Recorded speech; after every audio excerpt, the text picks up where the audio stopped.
เศร้ามื้อนี้ก็มาดูดปลาทุกคน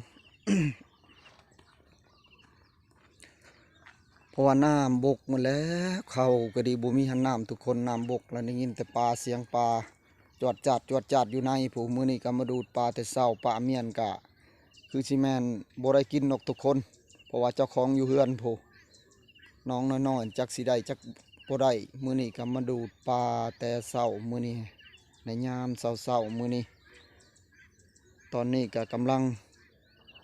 เอาโปมลงมาดูดก่อนทุกคน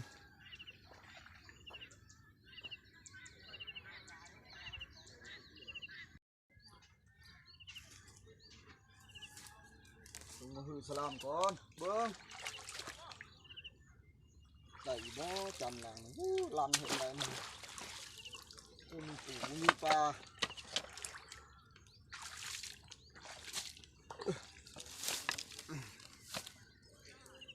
ทารุณก่อนกันพี่น้องมาเบิ่งกันว่าสิได้หรือบ่ได้มื้อนี้ก็มาดูดปูดูดปลาในยามเช้ามื้อนี้เช้า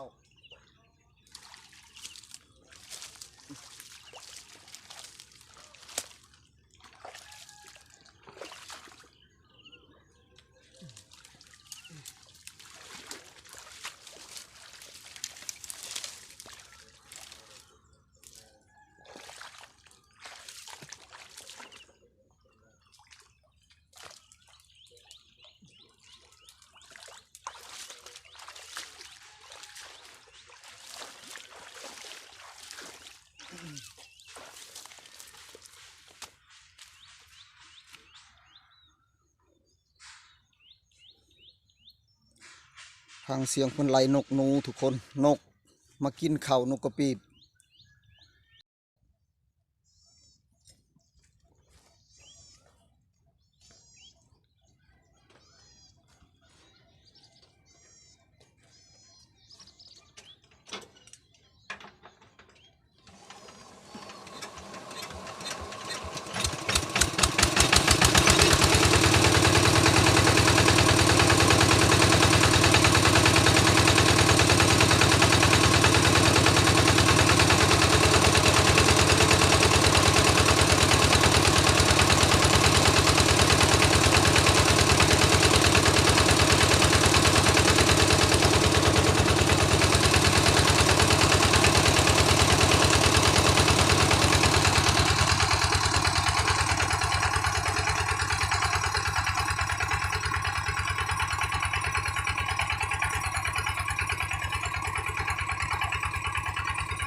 มางมปลาก่อนพี่น้อง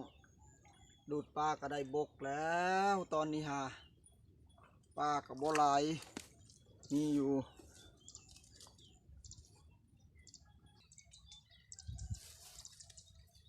ปลากับบ่หลายออกมาดูดปูดูดปลามื้อนี้ก็ดีกับบ่มีหลายพอเท่าไรอยู่ปลาเข่าขุดเบิดปลาก็ดี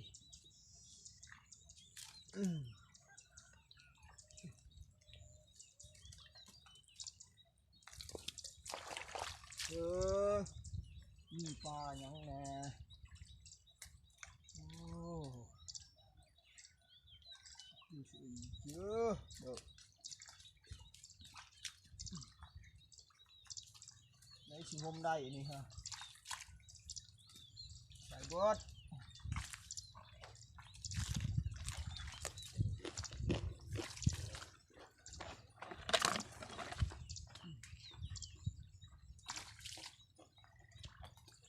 ปลาเข่าคุณเมื่อปลานี่มันเข้าไปรีไปชนปลาเข่าคุณช่วยเอาได้อยู่เอาได้ยังไงมันยังเอาได้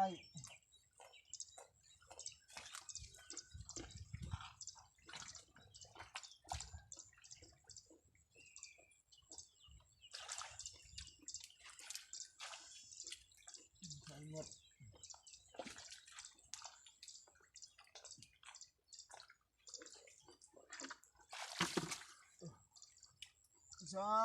ไม่ใช่โอ้ยตูดคริเซียน้ำมัน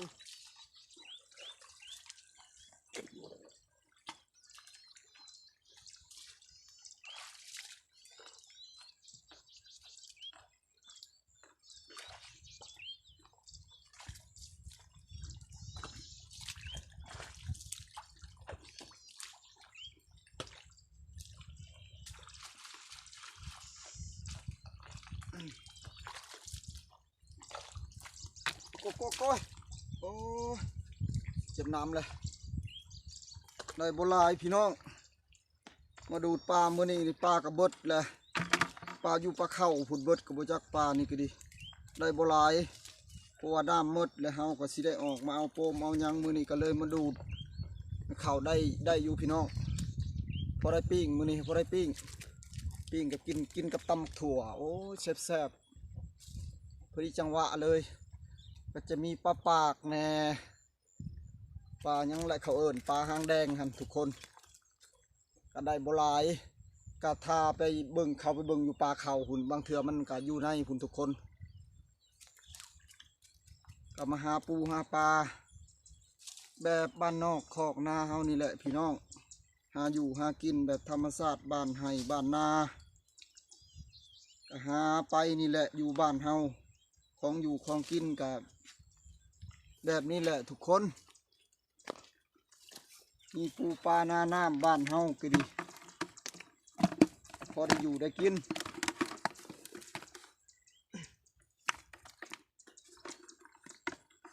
แดดลายปีนี้ฝนบ่ตก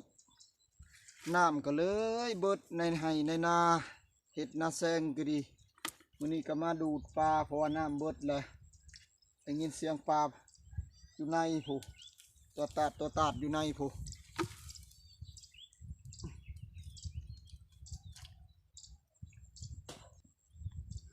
ยังแต่ปลาซิวทุกคนปลาซิวก็สิได้อยู่หักบ่หลายปลาซิวก็ดีสิเก็บเมื่อก้อย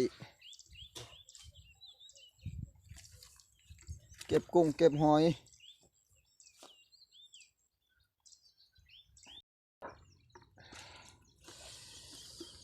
โอ้งมปลากับปลาขะแยงปลามือเลยพี่น้องจะโปต้องจะไปเจ็บเถอะดิลำเลยตะเกาปลาดุกปากเจ็บอันนี้ปลาขะแยงก็เจ็บปลาขะแยงน้อยปลาขะแยงบ่ใหญ่ปลาขะแยงก็ดีปลาขะแยงน้อยเจ็บฮะโอ้เจ็บมือละบาดเลย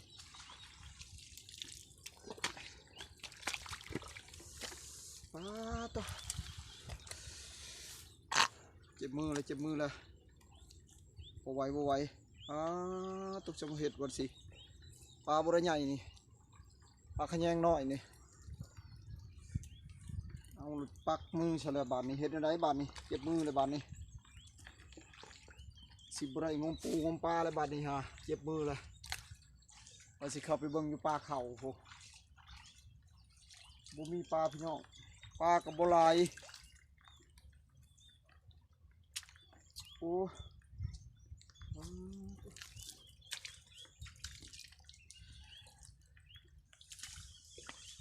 คือว่าสิบุเจ็บปลาน้อยนะ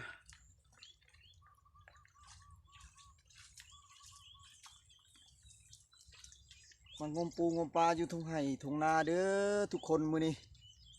หาอยู่หากินในบรรยากาศยามเช้ามื้อนี้ฮะอยู่กับทุ่งนา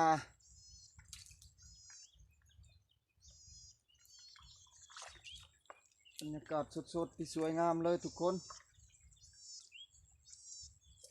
ปลาขอบ่ได้พอโตปลาขอฮะได้แต่ปลาซิวน้อยนี่มีสิเก็บเมื่อตากเมียนทุกคนเก็บมาตากแห้งเอือบแห้งเอือบตากแห้ง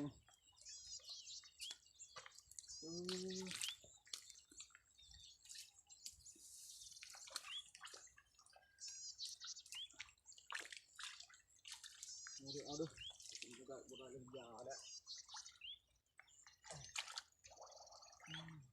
มือนะสอกมันนะแล้ว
มาเก็บหอยทุกคนหอยจูบสิเมื่ออ้อมต้มกระแซบทุกคนก้อยแจ่วมะเขือคักๆแซบหอยนี่ก็ดีพี่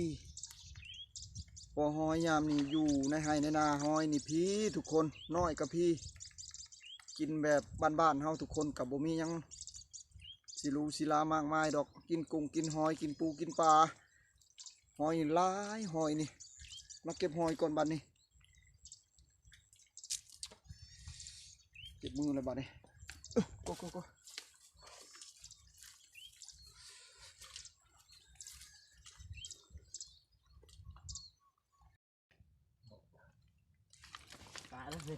ปลาคอใหญ่ปลาคอใหญ่โอ้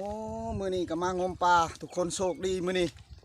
อยู่น้องในบ่ได้พอโตทุกคนปลาพูนอยู่ปลาเข่าพูนหมดครับไปเอาอยู่ปลาเข่าก็ได้ลายเติบมือนี้ปลาคอใหญ่ทุกคนมือนี้ก็โชคมานมือนี้เมื่อต้มมือนี้ทุกคนแบบแซ่บๆหากินบ้านให้บ้านนาเฮากับแบบนี้แหละทุกคนโชคดีก็ได้มือนี้ก็ได้ลายเติบจังน้อยชี้พาทุกคนไปเบิ่งว่าได้ลายหรือหน่อยทุกคนปลาคอใหญ่เนี่ยปลาคังได้สองโตสองตัวเอาอยู่คลองคุณแล้วผมงมต่อก่อนทุกคนโอ้ยบุรีมีปลาได้ปลาหน่อยปลาอยู่ชอกูตะเกียบเจ๊ที่เอาปลาทาได้ปลาได้ปลาคอจังหน่อยไม่ได้ปลาทั้งคืนหรอกอย่างนั้นทางปลาก็เด้ออะไรปลาคอได้อันจะนี่จ่าตะเรียเมย์โจ้น่าเชียวปากไอ้หนึ่งเองนะปลาบ้านเนาะ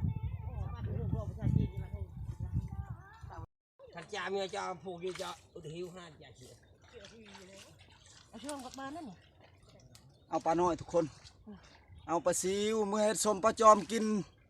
สงการจังหน่อยแซ่บทุกคนสมปลาน้อยบูกินบริกินซินกินไข่ก็กินแบบบ้านให้บ้านนาเฮาเอาเมื่อเสียดายเพราะว่าเฮาเอามีกุ้งมีปลาน้อยงามทุกคน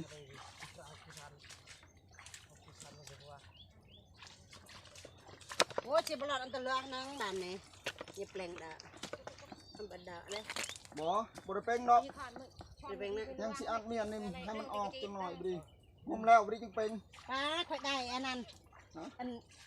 หน้าพอจริงว่าหันหาโตแม่โตบางไงนะปลดบ่แล้วโป้เป็นเพราะว่าเด็กกินของแสบแล้วปลดกระแซ่บแล้วปลดไปอะไรไปรถไปเบิ่งรถได้ปลาคอทุกคนปลาคอปลาดุกบ่ได้พอโตปลาขาวกะได้บ่หลายประมาณปิ้งหนึ่งนี่แหละตอนนี้ก็บกหมดแล้วบ้ามีปลากูได้กูให้ได้ปลาขยงนี่แหละแบบนี้แหละหากินอยู่บ้านให้บ้านนาเฮาพี่น้องความสุขของบ้านให้บ้านนาเฮากะหากินแบบนี่ธรรมชาติพี่น้องเอ้ยมียังมากมายอยู่บ้านให้บ้านนาเฮาไม่น้ำอ่ะน้ำก็บ่หลายดอกน้ำมันนี่ค่ะ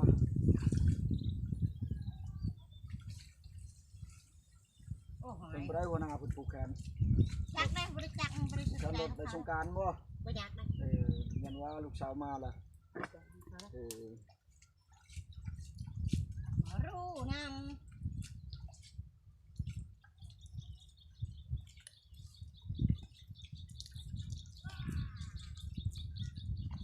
วันนี้ก็จะพาทุกคนไปเบิ่งปลาทุกคนว่าได้หลายปานใดตอนนี้ก็งมแล้วเป็นทีเรียบร้อยก็สิได้กลับบ้านก่อนทุกคนบ้านนี้ปอดกระปันลูกโอ้ยฮะเนี่ยสิได้กลับบ้านก่อนบ้านนี้ไปพาทุกคนไปเบิ่งก่อนปันมาแล้วจะมีน่าชับอะไรไหมไปเบิ่งทุกคน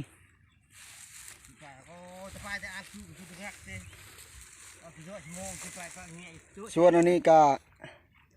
หอยทุกคนจะมีกุ้งมีหอยมีปลาซิวปนกันเลยตัวนี้ก็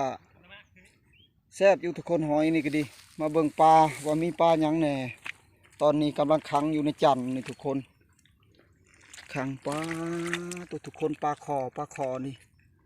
จันตัวนี้ก็เต็มมีแต่ปลาคอได้หลายเติบทุกคน มีแต่ปลาคอทั้งสิ้น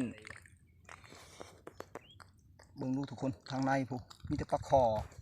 พอมันอยู่ในป่าเขา ปลาคอจองไปกี่ปั้ มันเข้าไปรีอยู่ป่าเขาพุ่นอยู่หนองหันบ่ได้ทุกคน ลงเอาอยู่ป่าเขาผู้นี่ เบิ้งนั่น เพิ่ นี่ นสิมาปิ้งนี่ก็ได้แบ่งพี่แบ่งน้องทุกคน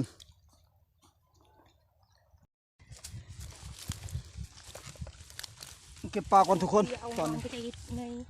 มาเก็บปลาก่อ cho น đó trong một kho được mấy cho gì đây เอาเลยเต้นไปเรื่อยๆเลยนะบัดนี้ได้ได้จิกโตได้จิกโตเออ không cho nó kho chui á ใช่ cua đấy nó bị gạt hiện này ใช่ตัวหนึงโอเคพอ mà ngay khơi chăn khơi cho chăn thôi này อ่ะจับก่อนเราชิเบิ่งก่อนทีหนึง đây chỉ là hàng còn cái đây đây tôi cho ép cho này เออหลังจากดูดแล้วก็มาเบิ่งกันทุกคนว่าได้หลายหรือน้อยนี่แต่ปลาคอทุกคนนี่ นี่มา ปลาคอจันเต็มจันหลังนี่ล้างนี่ก็เต็มนี่คือเก่าทุกคน ตรงนี้วะ ก็มีปลาคอใหญ่สองตัว โอ้ยัง อัดบันนี้ ไปเอาขึ้นรถชิไปล่างไป บันนี้ก็ถือว่าแล้วเรียบร้อยทุกคนออกมาดูปลามื้อนี้ก็ถือว่าคลิปมาฮอนนี้ก็สิได้จบซ้ำนี้ก่อนทุกคนถ้าชมคลิปหน้าชวนว่าคลิปนี้ก็ขอกราบคำว่าสบายดี